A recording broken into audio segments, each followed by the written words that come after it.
Magandang umaga mga kaibigan. Pagmasdan po natin, papalakas na naman ng papalakas yung usok ng Mount Canlaon. Dahil kagabi po, mga alas 8:06 ay pumutok po yan. Sobrang lakas. Pagkatapos, yung mushroom clouds na parang galing sa nuclear, ay makikita mo talaga na yung pumailan lang, yung pagkataas-taas. Ngayon po, ayan na po. Kanina mahina lang po yan, kumalma kaninang umaga. Ngayon, yung usok po ay papalakas uli ng papalakas. Dahil alert level 3 po kami ngayon dito sa Canlaon City. Kaya ang kumahog ang local government sa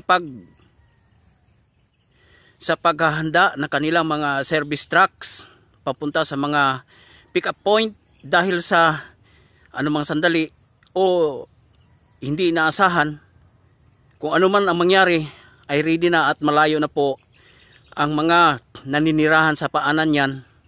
Lahat po ng maaabot parang nasa loob pa yata ng 6 kilometers danger zone ay maari nang i-evacuate na po ng gobyerno dahil sa hindi po normal ang activities ng bulkan na ito sapagkat sobrang active po niya.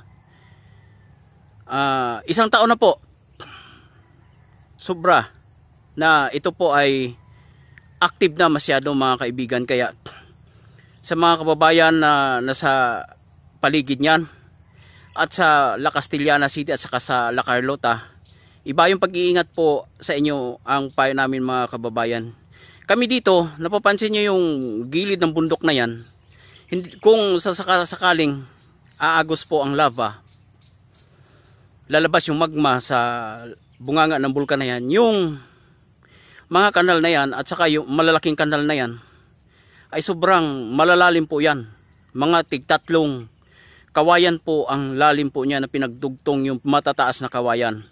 Pati na rin po yung bundok, yung burol sa bunganga, sa malapit sa bunganga na yan ay nakaharang po, kaya malabo po siya makaabot dito sa amin dahil nahaharangan po ng maraming gulod.